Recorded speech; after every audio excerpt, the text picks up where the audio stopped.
L'UNIM, l'Union nationale pour les intérêts de la médecine.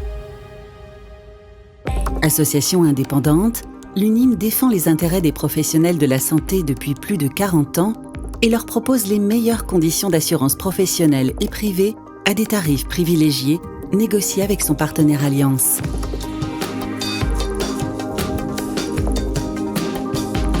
Ensemble, assurés d'être bien assurés.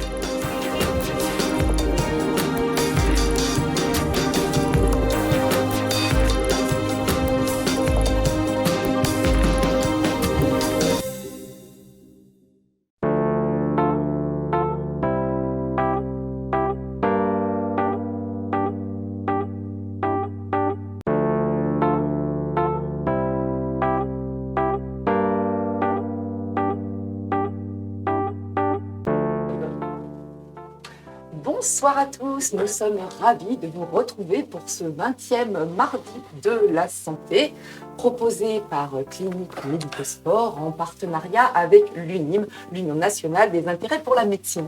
Alors, comme tous les 15 jours, nous nous retrouvons en direct des studios de Clinique Médico-Sport pour aborder différentes problématiques qui bousculent la profession de la physiothérapie et notamment les phénomènes nouveaux qui tirent aussi la profession vers l'avenir. Alors après les technologies en cabinet et l'approche médico-économique dont nous avons parlé sur ce plateau ici il y a 15 jours, nous nous intéressons aujourd'hui au partage de la performance entre kinésithérapeute et préparateur physique. Alors, plusieurs aspects seront intéressants à traiter avec nos invités selon les axes principaux qui se dégagent. Alors, quels sont les atouts objectifs de ce duo kiné-préparateur physique? A priori complémentaires, nous en débattrons avec vous, je vais vous présenter sans tarder. Quels sont les rôles et les limites de chacun? Et enfin, quels sont les codes et les process de communication dans la gestion du patient, sportif ou non sportif? Est-ce qu'il s'agit d'une passe en train de devenir une généralité? Alors, un premier petit tour de table de présentation, car pour en débattre, donc nous recevons à droite Laurence Bouin, que vous connaissez déjà, qui est déjà intervenue pour Clinique Sport sur ce même plateau. Donc, vous êtes masseur kinésithérapeute dans les Monts d'Or, pas très loin d'ici. Voilà. À ma gauche, Olivier Bollier, vous êtes préparateur physique. Je vous demanderai peut-être de vous présenter un petit peu plus amplement avant d'aborder la première partie et donc les bonnes raisons qui vous amènent sur ce plateau à nos côtés. Et puis Patrick Méo, notre hôte, dans la maison de qui nous sommes, qui est à l'origine de ces plateaux et donc qui amènera son œil un petit peu critique dans le débat. Alors, avant justement d'entrer dans le vif de notre sujet de ce soir et de répondre avec nos intervenants à toutes les questions que vous vous posez, nous accueillons Aude Penel, qui représente notre partenaire UNIM sur le plateau. Bonjour Aude. Bonjour Nathalie. Vous êtes déléguée au conseil et à l'expertise des solutions clients à la direction du développement de l'UNIM. Alors, pour ceux qui par hasard ne vous connaîtraient pas encore, qu'est-ce que l'UNIM et quel est son rôle dans l'accompagnement des professionnels de santé, en particulier des kinés?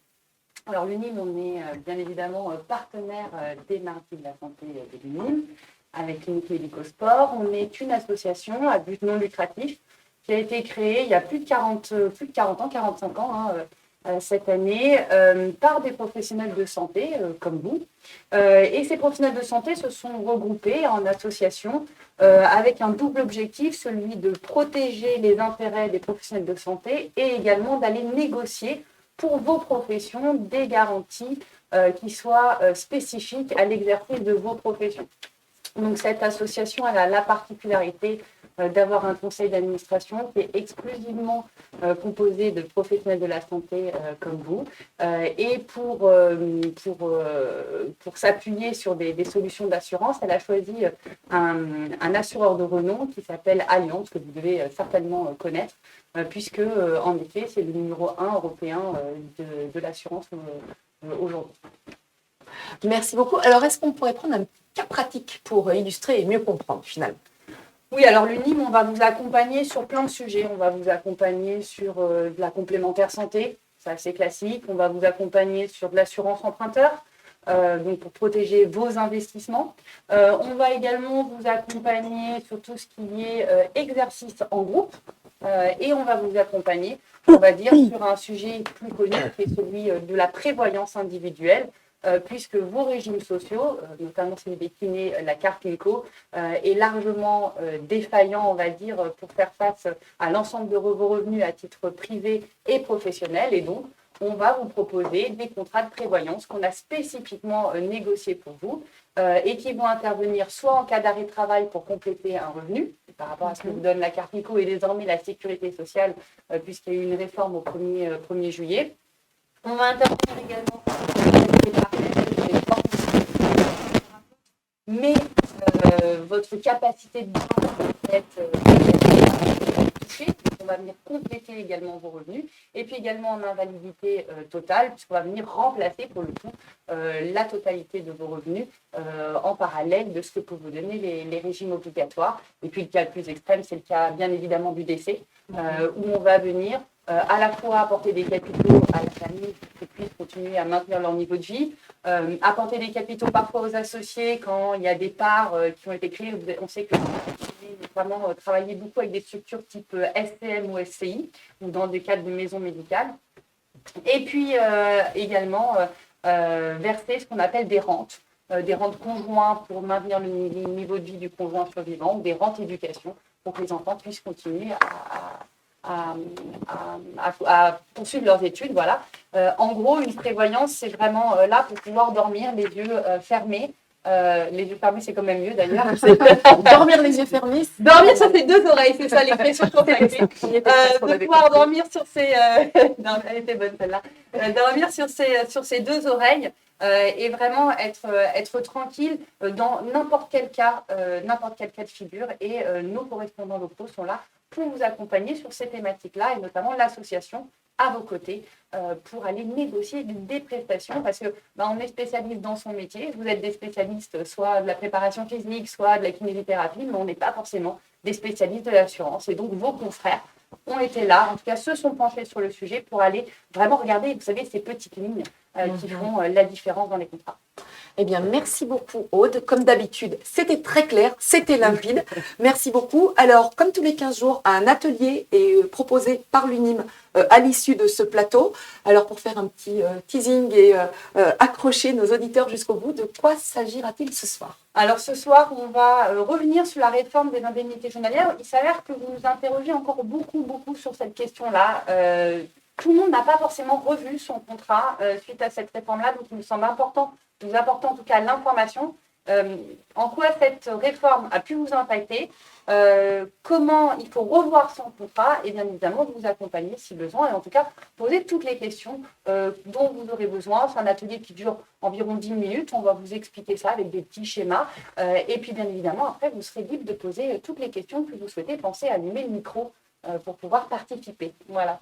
Merci beaucoup et donc on vous retrouve avec plaisir en fin d'émission. Merci Nathalie. Alors, nous passons maintenant au vif du sujet. Alors, on rappelle un petit peu les objectifs de cette émission. Kinésithérapeute et préparateur physique pour un partage de la performance. Donc, il va s'agir d'un plateau dédié exclusivement à l'analyse des forces en présence pour ces deux professions et surtout de leur complémentarité, quelles méthodes, quelles expériences, savoir-faire, impact respectif sur l'efficacité du parcours patient. Alors, sans plus tarder, donc, nous entrons dans notre première partie, notre premier axe, deux professions complémentaires pour une prise en charge optimale. Alors, ça paraît comme ça une affirmation. C'est un petit peu de ça dont on va débattre en entrée de plateau. Je vais poser en fait la même question à vous trois. Quelles sont les spécificités majeures qui marquent une différence dans l'approche du patient entre le kiné et le préparateur physique? Après, on cherchera où sont les complémentarités. Mais déjà, donc je vous laisse commencer. Laurence.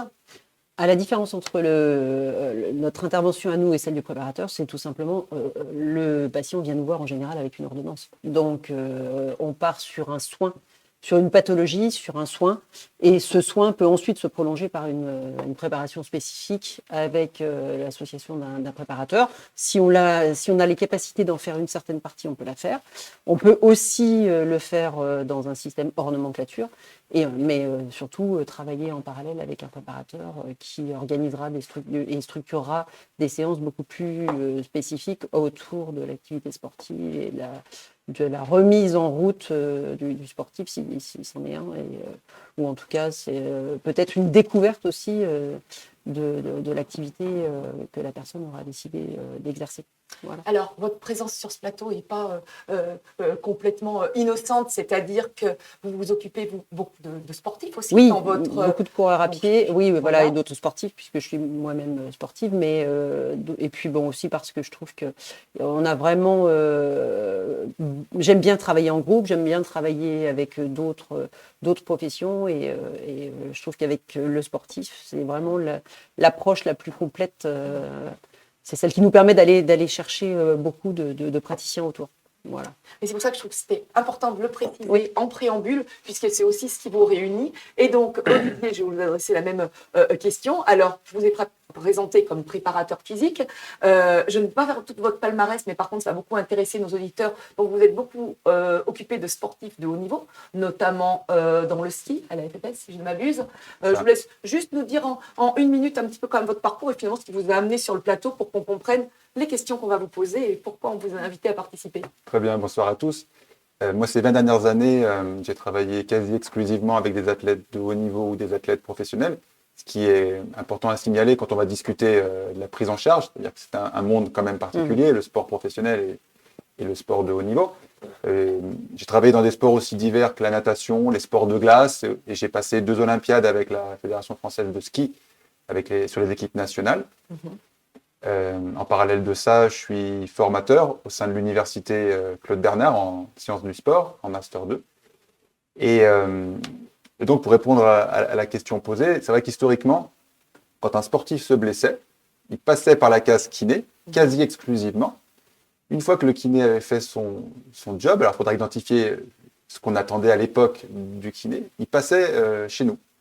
Donc, il y avait la rééducation et puis après, la réathlétisation. Alors, ces deux frontières se sont un petit peu mélangées et maintenant, on travaille en collaboration très, très vite. Quasiment dès le début, oui. Voilà, très, très vite. Mais historiquement, ce n'était pas le cas. Alors, c'est vrai, quand on a préparé l'émission, je disais, bah, tiens, on a un petit biais ici dans le sens où quand on est aux côtés de professionnels, de professionnels sportifs, forcément, c'est une évidence de travailler main dans la main kiné, prépa physique dans toutes les équipes, alors que pour le patient lambda, c'est moins évident et c'est ça qu'on va essayer de faire ressortir justement sur la complémentarité de vos métiers. Est-ce qu'on est dans l'axe que vous souhaitiez, Patrick Méo, parce que l'idée, comme d'habitude, elle est venue de vous d'organiser sur ce plateau pour justement creuser cette complémentarité. Quelles autres subtilités vous voyez dans leur... Moi, ce que j'aimerais pas, c'est que le plateau tourne autour de chaque profession, en fait. Bah oui. Oui. L'intérêt, en fait, c'est qu'est-ce que ce rapprochement apporte, en fait, à l'évolution des résultats dans la performance thérapeutique et la performance du sportif, en fait. Ah bah, on va être... nous, on va intervenir sur la première phase la plus critique entre guillemets pour redonner, pour restabiliser le patient et essayer de stabiliser sa pathologie. Et ensuite, tout de suite, si on peut, on essaye de travailler avec le préparateur pour être en phase au niveau de l'évolution et qu'on puisse travailler avec un échange. C'est-à-dire que, je vais prendre un cas concret, j'ai un jeune tennisman qui essaye d'évoluer pour intégrer le circuit ATP. Son préparateur physique vient au cabinet pendant les séances pour qu'on puisse ensemble faire un bilan au fur et à mesure, en fonction de chaque séance, de l'évolution, un bilan de la dynamique. On travaille vraiment tous les deux ensemble pendant la séance. Donc, on peut le faire dans ce cas-là. On peut le faire aussi à distance en donnant un axe sur la séance en fonction de si on a un critère de temps à respecter avec des programmes. On va reprendre la ligamentoplastie du genou avec des phases à respecter. Bon, au début, on pourra intervenir presque tout seul. pour gérer cette phase de récupération articulaire, cette phase de travail des hématomes. Voilà. Et dès que le patient a un peu plus de mobilité, un petit peu plus d'autonomie, tout de suite demander à un préparateur sportif, s'il en a un, d'intervenir en parallèle et de faire ce que nous, finalement, nous avons le moins le temps de faire aussi au cabinet, puisqu'on est coincé par la durée de nos séances et par le prix, le tarif. Donc la grosse question, c'est de savoir, est-ce que cette interaction, elle s'est vraiment démocratisée aujourd'hui? Alors pour le sport professionnel, sans aucun doute. Ça, c'est sûr, oui. Oui, Après, pour le reste en dehors, tout dépend où on se trouve, si on a des préparateurs autour, si le cabinet est suffisamment grand, si on a des connaissances, si on n'est pas obtus. Voilà. Je pense, enfin, à mon niveau, en tout cas, je le vois comme ça, mais à votre niveau, ça doit certainement... Oui, oui. C'est vrai que nous, le problème ne se pose pas, mais dès qu'on descend un petit peu sur les niveaux d'expertise, on se rend quand même compte qu'à notre époque, il y a plein de sportifs qui ne sont pas des sportifs professionnels, qui ont envie, une fois le ligament croisé antérieur guéri, ont envie de repratiquer leur course sur route. Et de revenir assez vite à un niveau... ça. Peut-être qu'avant, enfin je dis avant, il y a longtemps, les gens faisaient leur deuil de leur sport de compétition et se disaient, bon, je me suis blessé, c'est une grave blessure, puis maintenant je vais aller à la pêche. Mais bon, pas de bol, si je faisais du triathlon, j'ai pas envie d'aller à la pêche. Mais pour rejoindre complètement ce que disait Patrick, c'est-à-dire qu'on pose la question de la démocratisation, c'est qu'aussi les patients eux-mêmes ont évolué. C'est-à-dire qu'aujourd'hui, on se retrouve, alors il y a les sportifs professionnels, mais il y a de plus en plus de gens quand même sportifs d'assez bon niveau qui ont envie de retrouver leur niveau d'avant, qui ont envie du coup, à qui il faut proposer de la réathlétisation et où du coup, vos complémentarités. Mais je pense que c'est important pour nous, on en avait parlé dans une émission sur la nutrition, c'est important pour nous aussi, on a un rôle un peu on guide le patient. Nous, le patient vient avec une ordonnance, avec une pathologie qui a été déterminée, on fait un bilan, on fait le point sur les autres pathologies autour, et finalement, un sportif qui se blesse, il ne se blesse pas forcément de façon anodine. Il y a une surcharge mécanique, il y a un stress familial, il y a tout un tas d'éléments qu'on va prendre en compte, et nous, après, je pense que notre rôle, et les patients le perçoivent bien, c'est de les orienter et de les guider vers un nutritionniste si on ne fait pas de micronutrition ou de nutrition spécifique, vers un préparateur sportif si on veut que le patient évolue et aille plus loin et avec une prise en charge plus spécifique, vers le podologue, par exemple, si on se rend compte que pour cette période de rééducation, on a besoin d'un soutien avec une orthèse plantaire. Nous, on sert un petit peu, il faut qu'on s'ouvre à ça et qu'on utilise cette possibilité-là pour guider et orienter le patient vers tous les différents thérapeutes qu'on aura autour de nous, qui sont du milieu médical, paramédical ou pas. Qu'il soit de ce milieu-là ou pas. Alors, on l'a dit un petit peu en préambule, vous, c'est par intérêt personnel que vous êtes allé vers le sport parce que vous le pratiquez et donc vous l'accompagnez. Selon vous, qu'est-ce qu'il manque aujourd'hui dans la formation de base des kinés pour mieux saisir les problématiques du préparateur physique ? Je pense que c'est le mode d'échange. C'est-à-dire qu'on ne connaît pas suffisamment, peut-être, alors, sauf si on fait du sport soi-même et si on a des amis dans ce contexte-là, on ne sait pas quelles sont les capacités et les connaissances peut-être des préparateurs physiques. Donc je pense que c'est ce qui pêche peut-être au niveau de notre... Même si maintenant l'accès avec tous les réseaux sociaux nous permet d'aller, quand on est étudiant, on tape ligament croisé, ça nous sort tout un tas de vidéos qui sont faites par des médecins, des kinés, des préparateurs, des entraîneurs, voilà.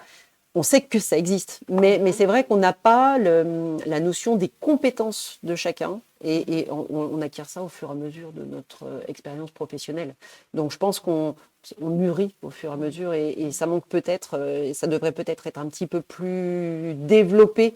Alors il y a beaucoup de kinés qui veulent partir dans le domaine sportif et faire que du sportif.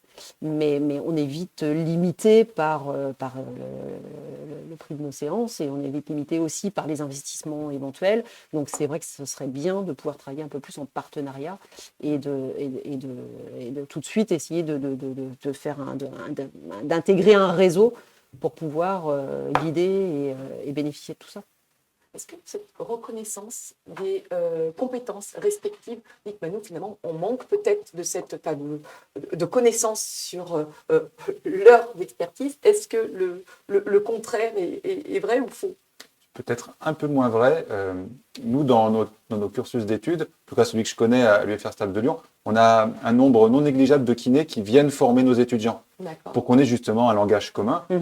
Déjà. Alors l'anatomie, c'est l'anatomie, hein, mais déjà, ça passe par là. Ah oui. Et puis, ils viennent nous apporter la connaissance plus profonde du monde de la blessure. Et ce qui nous amène à pouvoir communiquer assez facilement avec les kinés. Je pense que dans notre sens, c'est un petit peu plus simple, peut-être un petit peu moins. Parce qu'on a toujours les problèmes de communication, nous, de kiné, de toute façon. Quel que soit le type de communication, ça reste toujours un peu notre maillon faible. Donc, la communication sur ce qu'on fait, sur ce qu'on a la possibilité de faire, sur ce qu'on aimerait développer, et c'est vrai que ça restera toujours un petit souci dans notre profession. Même si on fait des efforts, même s'il y a des efforts quand même de produits. Toujours sur l'axe formation, et avant de passer au second axe de notre plateau, est-ce que la formation continue compense efficacement le défaut de formation initiale, et quels sont les programmes de formation les plus pertinents pour faire le lien entre kiné et préparateur physique? C'est une question piège, je ne sais pas. Un programme de formation pour faire le lien. Il n'y en a pas vraiment. Ça va être, il faut que chacun trouve sa tendance et travaille en fonction de ses envies et de ses connaissances. Je pense qu'il faut qu'on reste chacun aussi bien objectif et qu'on sache où sont nos limites, non pas peut-être pas au niveau connaissance. Il faut avoir quand même certaines formations plus spécifiques quand on veut faire du sportif et en tout cas du sportif de haut niveau. Je pense qu'il faut quand même avoir un degré de formation suffisant et pas sous prétexte qu'on est kiné se dire bah oui moi je peux m'occuper d'un sportif de haut niveau. Non, c'est quand même un monde à part et vous le disiez tout à l'heure. Je pense qu'il faut exercer un peu et puis aller faire c'est au gré des formations qu'on va déterminer un peu quels sont nos besoins, quelles sont nos envies. Une formation donne toujours l'accès ou l'idée d'en faire une autre. Et puis, c'est l'expérience ensuite qui nous permet d'avancer et les échanges, justement, avec d'autres professions autour, se retrouver autour d'un sportif et voir ensemble ce qu'on peut lui apporter. Et là, ça donne envie d'aller creuser un petit peu plus, d'aller chercher un petit peu plus loin, de peut-être rajouter une autre formation en plus. Voilà, il n'y a pas de solution universelle, entre guillemets. Ça va vraiment être dépendant du caractère de chacun, des envies de chacun, du matériel dont on peut disposer et du coût qu'on peut aussi dont on peut disposer pour investir. Alors du coup, je prêche un petit peu pour la paroisse dans laquelle nous nous trouvons. Alors je passe à me parler de paroisse clinique médico-sport. Encore. Pas encore. Je demandais à Patrick de prêcher. Non, est-ce que, blague à part, parce que justement c'est aussi un peu du ressort, du rôle de ce que souhaite mettre en avant Clinico-Sport, justement de faire ces ponts, ces liens. Parce que Clinique Médico-Sport, c'est le lien avec les fabricants, avec le matériel, avec les kinés, du coup aussi avec les prépas. Est-ce que vous sentez, vous, une articulation, une cheville, un rôle d'un petit peu d'interface entre ces professions? Quand je les écoute parler, en fait, cette notion de cursus, elle est intéressante parce qu'elle est évidente côté préparateur physique, qui est une profession qui va aller vers justement les kinés, alors que l'inverse, moi je pense en écoutant Laurence, pardon. En écoutant Laurence, une bonne copine si on oublie son nom. En écoutant Laurence, je pense que en fait, ce phénomène concerne 20% des kinés en fait, les kinés du sport. En fait, tu l'as dit toi-même. Si on n'a pas pratiqué, ou si on pratique pas, ou si on n'est pas dans un environnement de sportif. Et à la question, est-ce que les kinés vont justement dans la direction et c'est essentiellement sur des cursus et des formations de kinés du sport, en fait, si on regarde bien. Donc il faut être déjà perméable à l'environnement du sport quand on est kiné pour pouvoir se rapprocher et penser à la complémentarité avec le préparateur physique. Je vais peut-être dire une grosse bêtise, mais on doit aussi accueillir sur ce plateau Patrick Berdoulet. Est-ce que le kiné du sport Alors déjà, est-ce que c'est une appellation spécifique contrôlée? Est-ce que le kiné du sport est à la jonction, à l'interface entre le kiné tradi et le préparateur physique? En fait, Oui, je pense. Oui, c'est une bonne définition. Ouais, voilà, parce que c'est quand même un kiné qui a renoncé à certaines pathologies, ou à la façon de traiter certaines pathologies pour se spécialiser dans ce domaine-là. Et je pense que oui, il y en a beaucoup qui travaillent maintenant d'ailleurs avec un préparateur physique dans leur cabinet. Et quand on parle de langage commun, ça peut être un petit peu le décodeur entre les professions sur certains aspects qui ne sont pas maîtrisés de la même manière ou appréhendés de la même manière. Oui, est-ce que le kiné du sport, justement, qui se trouve un petit peu à l'interface de ces deux professions, peut être aussi, entre guillemets, un traducteur, une interface pour aider ces deux professions à mieux se comprendre? Il faut qu'il y ait plus d'échanges entre le kiné du sport et les kinés autour. Et puis, je crois qu'on est un petit peu coincé on a un peu la tête dans le guidon. Et pour ceux qui sont plus kinés, moins spécifiques sport et plus global, et ça manque peut-être un tout petit peu parfois de temps pour pouvoir s'ouvrir à ce que font nos collègues. Et puis, ne pas hésiter à dire non, moi je vous recommande plutôt en suite opératoire d'aller voir tel ou tel kiné, un de mes confrères qui est spécialisé plus sur le kiné du sport, qui ensuite travaillera et vous apportera tout ce qu'il faut avec le préparateur sportif pour pouvoir retrouver un niveau de compétence et un niveau d'exercice de l'activité sportive qui soit le plus proche possible de ce qu'il recherche. Par contre, dans l'association kiné préparateur physique, je pense qu'il ne faut pas rester dans l'univers du curatif. Non, parce qu'il y a la performance, et là, tu es bien placé pour... Voilà. Il y a la prévention de la part du kiné. Dans cette complémentarité, qu'est-ce qu'on s'apporte mutuellement les uns et les autres? Moi, je peux dire ce que nous, on apporte au kiné. Par exemple, nous, on a la connaissance normalement fine de la discipline en question. Un kiné, il ne peut pas maîtriser les tenants et les aboutissants du ski, du 100 mètres en athlétisme, du basket. Un préparateur physique spécialisé dans le ski, il a la connaissance profonde des exigences que le ski porte sur le sportif. Et donc, voilà, la première chose qu'on peut mettre en avant, c'est cette complémentarité sur la connaissance profonde du sport, que le kiné ne peut pas avoir parce qu'il ne peut pas tout connaître sur tout. La deuxième chose qu'on peut apporter, nous, c'est la gestion de la charge d'entraînement. C'est-à-dire qu'on est passé maître, si j'ose dire, dans la planification, c'est-à-dire les cycles d'entraînement, quand charger le volume, quand charger l'intensité. Ça, on peut apporter ça au kiné pour accélérer une fois le curatif terminé, qui est souvent la période la plus courte. Le curatif. Oui, c'est ça. Après, il y a tout le reste. C'est ça. Et puis réajuster en fonction des petits bobos, des signes qui pourraient être un tout petit peu inquiétants et réajuster à chaque fois. Et ce qui est précieux pour nous, par contre, c'est que le kiné il gère la douleur au sens large du terme, que nous, on peut pas traiter de cette façon-là. Donc, c'est ça, entre d'un côté, l'optimisation de la performance et la gestion de la douleur, normalement... Les deux sont totalement complémentaires. Voilà, les deux sont complètement complémentaires. Alors moi, je vous propose, avant de passer à notre deuxième acte, notre deuxième partie, agir collectivement pour rendre la réathlétisation incontournable, de visualiser un court spot de l'UNIM et nous nous retrouvons dans une petite minute pour enchaîner sur la suite de notre débat. Restez avec nous. L'UNIM, l'Union nationale pour les intérêts de la médecine. Adhérer à l'UNIM, c'est bénéficier d'une offre conçue par des professionnels de la santé, pour des professionnels de la santé, avec des garanties spécifiques et exclusivement adaptées à leurs besoins. Prévoyance, complémentaire santé, assurance de prêt ou encore protection de l'exercice en groupe.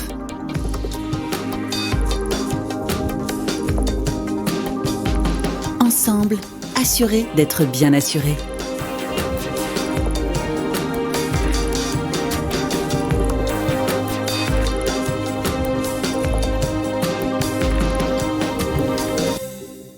Agir collectivement pour rendre la réathlétisation incontournable. Vaste sujet, nous avons donc une petite dizaine de minutes pour en débattre et apporter toutes les réponses attendues. Alors, première question, concrètement, où s'arrête la rééducation, où commence la réathlétisation? Pourquoi et pour qui cette phase de réathlétisation est-elle indispensable? Et je vais mettre une parenthèse, même pour le patient lambda.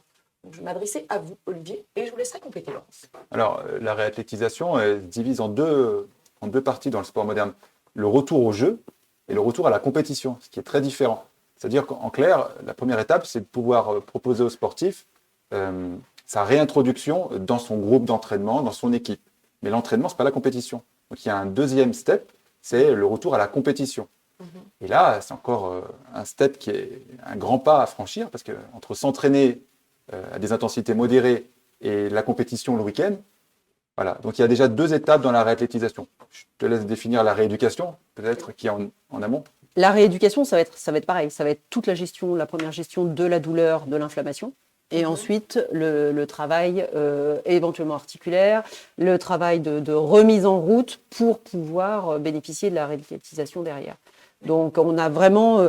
nous, on est sur une toute petite partie au départ dans ce qui est gestion de l'inflammation.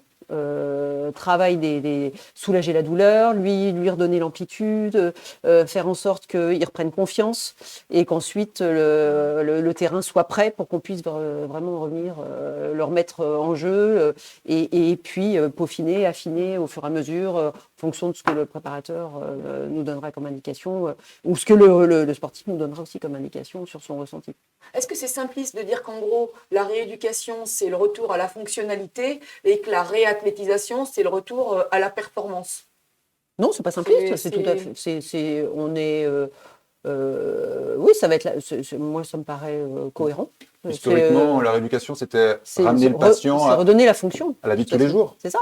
Et la réathlétisation, qui est un terme qu'on ne trouve pas dans le dictionnaire. Oui, voilà, c'est ce qu'on a dit l'autre jour. On s'est dit d'ailleurs que ça serait peut-être bien de le proposer pour l'intégrer. Parce qu'il est ici, on l'utilise très communément, alors qu'en fait, il n'est pas dans le dictionnaire. Non, il a été inventé en 2005 par le préparateur physique de l'Inter de Milan, le docteur Bichotti, au sein de l'UFR STAPS de Lyon, qui a créé le premier master de prépa physique et réathlétisation.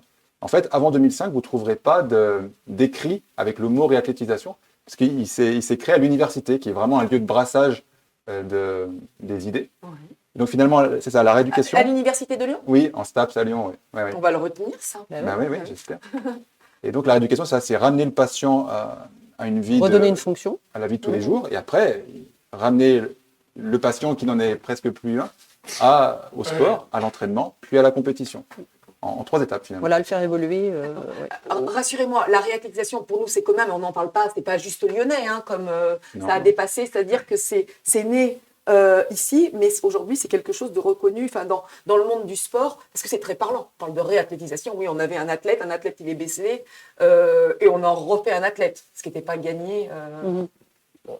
On ne peut pas plutôt parler côté patient du retour à l'activité physique et côté sportif de la réathlétisation? Non, parce nous, on l'utilise déjà quand même, même au niveau musculaire, sans parler de réathlétisation comme vont le faire les préparateurs sportifs, mais réathlétiser, c'est-à-dire redonner la capacité à une zone et à un muscle de pouvoir subir des contraintes et d'avoir une physiologie qui dure et qui soit équilibrée. Donc, non, je pense qu'on peut nous l'utiliser aussi tout à fait en kinésithérapie. Et moi, j'ai une question à poser justement sur le sujet, c'est la paternité des tests en fait de retour à l'activité. On ne parle pas de tests de paternité. Non, on parle de tests de return to play, des choses comme ça. Comment ces tests sont entre le préparateur et le kiné? On sait qu'il y a des kinés qui se forment justement à la connaissance de ces tests. Maintenant, je vois vraiment quelque chose de complètement interchangeable. Par exemple, les tests isocinétiques les plus connus, maintenant, dans les fédérations, ils sont pratiqués ou par les préparateurs physiques formés à ce protocole, ou par les kinés. Oui, c'est complètement des cabinets spécifiques, interchangeable. c'est comme ça que ça se fait. Enfin, tu prends le CASTART, qu'on connaît très bien. C'est quand même un test qui a été mis au point par des préparateurs physiques. Mais les kinés, aujourd'hui, font des formations. Souvent, c'est intéressant de préciser ce genre de choses. Souvent, plus le test est proche du terrain, moins il parle au kiné, et plus il est proche de la blessure et du monde médical, plus il parle au kiné. Voilà. Oui, voilà. Mais alors après ça se répartit, je pense, assez bien. Là, ça devient subtil, justement. Est-ce qu'on arrive à trouver certaines équivalences de tests, parce qu'on fait référence à ces tests, mais est-ce que du coup, chaque chapelle utilise ces tests? On a des tests comme les tests sont ouverts réciproquement. De tests, incroyable. Il y a un nombre de Oui, mais alors tests, du coup, c'est quoi les tests référents? Il y a un nombre de tests sur le retourne, on appelle ça le retourne to play, play. le cast-start, c'est quand même le test qui est dans l'actualité aujourd'hui. Il y a plusieurs tests qui sont. Là, moi, je ne suis pas spécialisée là-dedans, parce qu'il y a des cabinets qui sont vraiment spécialisés avec de l'isocinétisme, avec de l'enregistrement vidéo. Voilà. Donc, je ne vais pas parler de quelque chose que je ne maîtrise pas, mais je pense que chaque profession a ses tests. Il y a des tests chez les kinés qui vont servir aussi de référence pour la chirurgie, en post-chirurgical, pour vraiment déterminer et savoir où en est le patient, pour pouvoir le lâcher dans la nature et lui dire, bon ben voilà, mais après, je ne peux pas, moi, me donner plus d'indications que ça parce que je ne pratique pas. Le sujet est quand même pas mal lié à l'accélération du retour à l'activité physique et à la performance, le rapprochement entre les kinés et les Ah bah oui, c'est préparateurs pour faire perdre le moins de temps possible au patient, tout en respectant sa physiologie. Voilà, c'est optimiser vraiment toutes les phases de récupération pour qu'ils puissent revenir sur le terrain de façon en ayant récupéré toutes ces capacités. Après, les tests qui passent l'épreuve du temps sont les tests quand même qui ont été publiés ou scientifiquement ou qui ont reçu par le terrain une très forte validation. Typiquement, c'est ça, on parlait des tests qui ont reçu une validation scientifique, qui ont été publiés, donc reconnus par un large panel de scientifiques. Ceux-là, on peut les utiliser avec beaucoup de décontraction parce que normalement, ils sont reproductibles, ils sont fiables. Après, on a tous les tests de terrain qui ne sont pas mauvais en soi, mais qui sont souvent techniciens dépendants. C'est-à-dire souvent, avec l'expertise, on développe des tests nous-mêmes au quotidien qui n'ont de valeur que dans notre pratique, qui ne sont pas publiés scientifiquement, ce qui ne veut pas dire qu'ils n'ont pas de valeur. Oui. Donc voilà, on a deux grandes empiriques. C'est ça. Et puis, il ne faut pas oublier l'origine du préparateur physique. Quand même. C'est quand même ce qu'on appelait le soigneur. Je ne sais pas si tu... Moi, je suis d'une génération où on n'avait pas de préparateur physique, on avait des soigneurs. Et en fait, les soigneurs avaient leur petite recette justement pour pouvoir soit faire de la prévention, soit pour améliorer les performances. Alors, il se trouvait peut-être un peu à mi-chemin, on pourrait maintenant à mi-chemin entre le kiné et le préparateur, le soigneur de l'époque, peut-être. Parce qu'il n'y avait pas toutes ces notions de programmes de réhabilitation, de programmes de réentraînement, il y avait moins. Non, et par contre, il y a des programmes de charge de travail. Sincèrement, moi, je pense que l'origine du préparateur physique prend sa source chez le soigneur, à l'origine.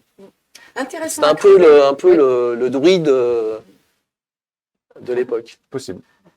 Possible. Alors, on doit avancer dans le programme puisque le temps tourne à une allure folle et on a encore pas mal de points à traiter. Juste pour terminer cette partie, est-ce qu'on peut citer quelques exemples de collaboration réussie, alors je vais demander à chacun de vous, dans l'amélioration des prises en charge? Alors, peut-être que je vais commencer avec Olivier. Alors, finalement, là, c'est peut-être un petit peu facile parce que quand on travaille en équipe à la FFS, forcément, on est en complémentarité tout le temps. Oui, un exemple de complémentarité réussie, ce que propose la Fédération française de ski, et j'ai aucun lien d'intérêt avec eux, c'est leur cellule de réathlétisation. C'est-à-dire que quand un sportif se blesse dans les équipes nationales, il est exfiltré de son groupe d'entraînement et il est géré après en autonomie complète dans la cellule réathlée qui est constituée elle-même de prépa physique et de kiné. Ils font leur job et ils rendent au préparateur physique du groupe national, ils rendent l'athlète capable de réaliser les contraintes de la compétition. Donc ça, c'est l'exemple, dans ma carrière, j'ai jamais vu un exemple aussi abouti de collaboration et aussi saine. Vraiment, en ce qui me concerne, c'est vraiment l'étalon. Alors là, l'exemple, il est parfait. On voit que c'est vraiment sur l'élite. Est-ce qu'on a alors peut-être un exemple moins spectaculaire, mais qui fonctionne sur le... je crois que vous travaillez justement avec des préparateurs physiques. Alors, oui, moi je travaille avec des préparateurs physiques, mais non, je connais surtout un cabinet qui fonctionne très très bien comme ça, c'est le Centre des kinés du sport à la Sauvegarde, qui a son préparateur physique qui travaille au même endroit, et où là, ils échangent vraiment en permanence et ils alternent entre les séances de rééducation et les séances de préparation spécifiques. Et je les connais assez bien et je vois leur façon de travailler. C'est vraiment un exemple de complémentarité avec des tests qui sont réalisés aussi bien par les kinés que par les préparateurs, le préparateur physique qui travaille avec eux. Et là, on a vraiment, et en plus, juste au même étage, ils ont les médecins du sport. Donc, c'est vraiment un travail en cohésion totale, pareil, un peu dans le même registre aussi, pour ramener en fait le sportif vraiment dans son niveau d'excellence le plus rapidement possible.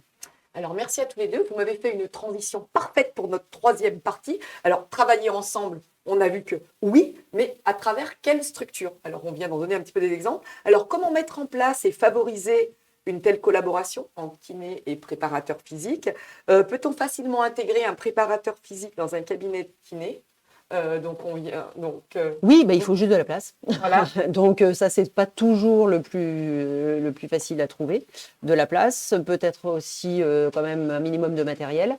Et puis après, trouver vraiment la place de chacun et comment on peut travailler en cohésion et avoir un esprit bien ouvert, autant chez le préparateur que chez le kiné, surtout, pour vraiment être complémentaires. Donc, je pense qu'il y a de plus en plus de cabinets spécifiques kiné du sport qui réalisent ce genre de choses, parce qu'en fait, ils ont des structures qui sont assez importantes et ils peuvent intégrer des préparateurs beaucoup plus facilement alors que dans un cabinet classique. Pour optimiser, j'ai déjà travaillé dans des cabinets où quelques préparateurs venaient faire des séances individuelles, mais pas forcément avec des patients qui faisaient partie du cabinet. Il y avait quelques patients à qui on indiquait la préparation. Et puis, les préparateurs venaient aussi pour bénéficier des locaux et des moyens avec des clients extérieurs. Donc, ça se fait très bien et je pense que ça va continuer à se faire. Il faut que ça puisse se faire comme ça. Après, la question va se poser quand même très différemment selon si on est dans un petit cabinet libéral en ville ou si on est à la campagne avec des possibilités d'extension. Est-ce qu'il y a des choses qui commencent à exister, justement avec des salles de sport? Bon, je sais pas, on prend des villes comme Lyon, comme Marseille, comme Paris, il y a des salles de sport un petit peu à tous les coins de rue. Est-ce qu'on peut imaginer des synergies? Est-ce que le kiné peut avoir ses entrées dans ça? Comment, très concrètement, de quel espace on dispose si on a un cabinet qui fait 50 mètres carrés, peut-être même que c'est beaucoup en ville, je ne sais pas. Quelles sont les après, options, je ne sais pas comment est-ce que vous travaillez au niveau... Dans le monde de la compétition, les sportifs ont toujours accès à leur structure d'entraînement, que ce soit dans leur club ou dans leur fédération. Ils ont accès à leur structure d'entraînement, donc ce n'est pas très compliqué. Après, pour répondre à la question spécifiquement, les salles de fitness, c'est le terme consacré, n'ont pas vocation à laisser la place aux kinés, aux préparateurs physiques. Ce n'est pas le cœur de leur clientèle. Ils ne gagnent pas leur vie comme ça. Donc, c'est limité. Il y a des exceptions. Moi-même, je travaille en collaboration avec une salle. C'est-à-dire que quand j'ai mes sportifs qui viennent en déplacement faire un stage, on va là-bas. C'est des cas isolés. C'est loin d'être la norme. Donc, finalement, on se tourne vers les structures déjà existantes du sport en question. C'est-à-dire le club d'entraînement, souvent accueille et les kinés et les prépas physiques. C'est plus là que tournent les forces. Certains kinés, maintenant, par contre, ont des accès ou sont recommandés par certaines salles pour venir faire un coaching spécifique d'une personne qui reprend une activité sportive. Donc, lui faire un petit programme, mais qui soit un programme au départ plus adapté en fonction de la pathologie ou en fonction de l'historique du patient, avant de le passer en quelque sorte un bilan, et ça leur permet d'être sûr parce que tout le monde n'a pas non plus des compétences forcément, comme partout, aussi bien dans les kinés que dans les préparateurs. On peut faire des erreurs, ne pas avoir une vision globale suffisante, avoir une qualité de bilan qui ne soit pas trop bonne. Donc, ils font venir quand même maintenant de plus en plus des kinés dans leur salle pour pouvoir faire un coaching spécifique d'1 heure et une petite préparation pour la mise en route et le démarrage, un peu comme dans l'activité physique adaptée. Oui, puis ce qu'il faut retenir aussi, c'est que ça donne aujourd'hui naissance à une nouvelle génération de structures, quoi. Oui. Où c'est, en fait, technologiquement, c'est des trucs invraisemblables, quoi. C'est très niveau technologique. Au niveau kiné, des cabinets kinés ou au niveau de la préparation physique, au niveau comment il s'appelle le centre qui est en train de s'ouvrir ou qui s'est ouvert à Bordeaux là, avec le médecin de Paris Saint-Germain.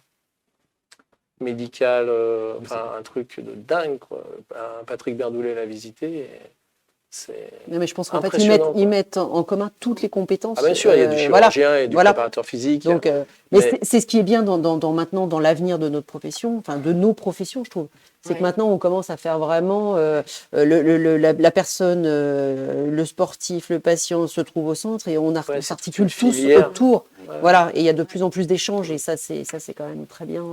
Ça permet vraiment de reporter le sportif au plus haut niveau et surtout d'utiliser toutes les capacités ou intellectuelles ou mécaniques ou physiologiques et je trouve que ça c'est vraiment un grand plus. Il y a un acteur dont on n'a pas parlé qui s'est vraiment rapproché du sportif, c'est le médecin aussi. Ah oui. Avant, le médecin était vraiment loin et haut, si je puis dire, avec une certaine hiérarchie, effectivement. On ne peut pas s'en cacher. Oui. Et ça a vraiment changé. C'est-à-dire que il n'est pas au quotidien avec nous, parce que ça n'aurait pas de sens non plus, mais il est partie prenante dans le projet sportif, ce qui est une évolution quand même assez récente, et il faut le souligner, on l'a un petit peu oublié dans nos échanges. Oui. Les médecins du sport, évidemment, maintenant sont partis. Les chirurgiens aussi. Voilà, bien sûr. Le staff médical pur et dur est vraiment partie prenante.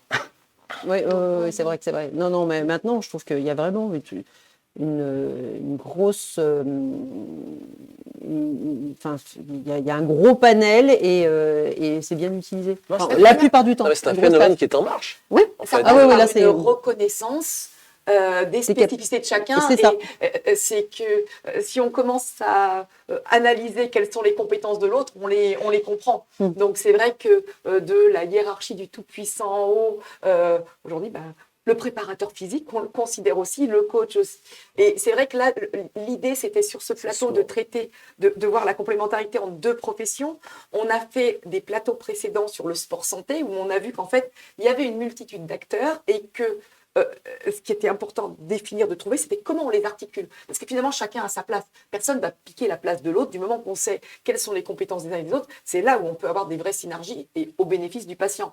Donc là, pour aller un peu plus profondément dans le sujet, on s'est dit que c'était intéressant de voir cette complémentarité prépa physique kiné. Donc on voit que vous commencez à bien vous connaître. Ah oui, maintenant, on parle sur la même langue et puis on a vraiment... Je suis d'accord, mais nous, par expérience, on a vu des préparateurs physiques dans des salons qui expliquaient une technologie à des kinés. Les kinés ne voulaient pas communiquer avec les préparateurs physiques. Ah, mais c'est... Donc, toujours... La grosse question, c'est de savoir aussi si les deux parties sont vraiment conscientes de cette fameuse complémentarité qui est très bénéfique en fait pour le patient et puis pour le fonctionnement du système.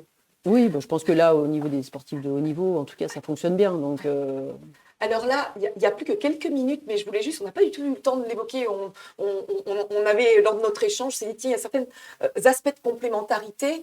On se disait, tiens, sur des questions qui relèvent un petit peu de l'intime, le patient va moins facilement aller se confier à un préparateur physique. Et là, il y a peut-être des complémentarités à trouver. On parlait de problèmes sensibles comme les fuites urinaires chez les sportifs, comme des sujets un petit peu tabous qui ne sont pas évidents à aborder avec son coach sportif, mais où le kiné a une vraie légitimité de par sa formation médicale pour accueillir ces problématiques et peut-être être aussi Oui, mais c'est tout le rôle et l'intérêt de notre bilan, en fait. Oui. C'est-à-dire quand on reçoit le patient, quand on le bilante pour savoir quel axe on va donner, même si il est venu pour une pathologie qui est spécifique, qui est évidente, notre rôle à nous, c'est de faire un bilan de tout ce qu'on peut retrouver autour, de tous ses antécédents, de tous ses soucis, ses tracas.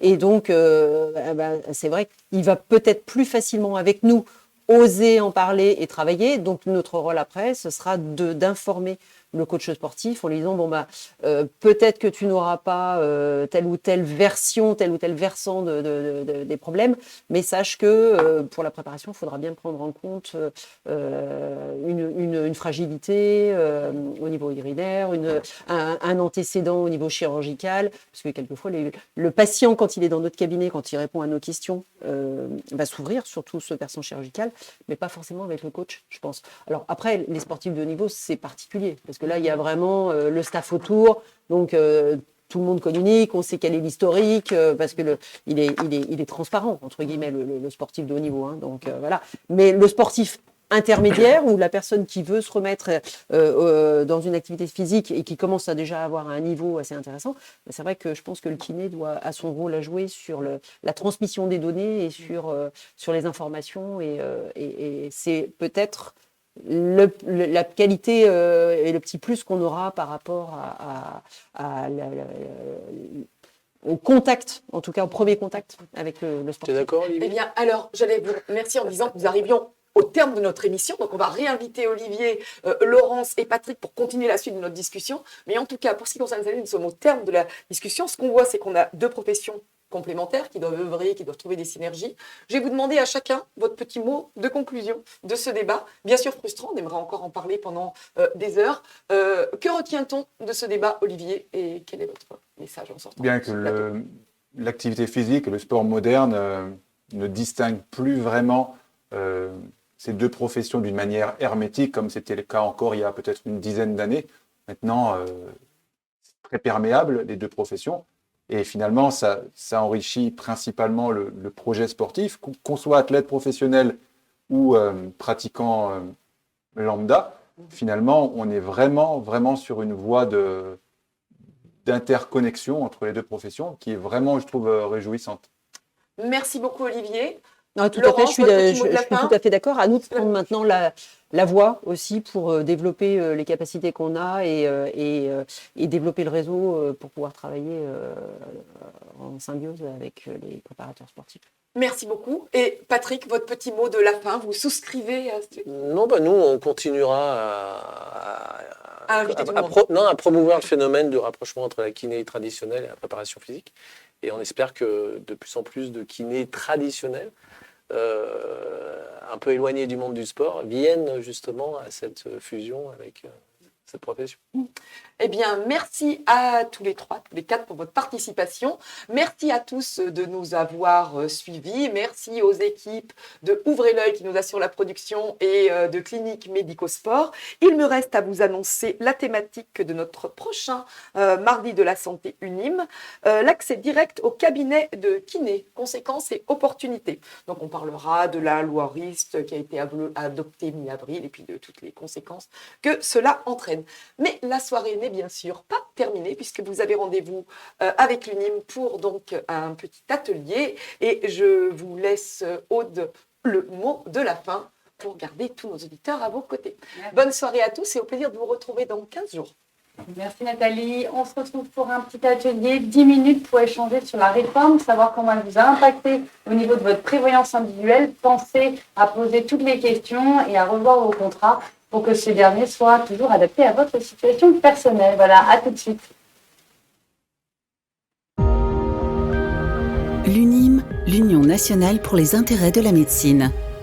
Les adhérents de l'UNIM bénéficient également d'un bouquet de services innovants, parmi lesquels une garantie d'assistance et de services très complète, ainsi qu'une protection juridique vie privée, vie professionnelle. Ensemble, assurés d'être bien assurés.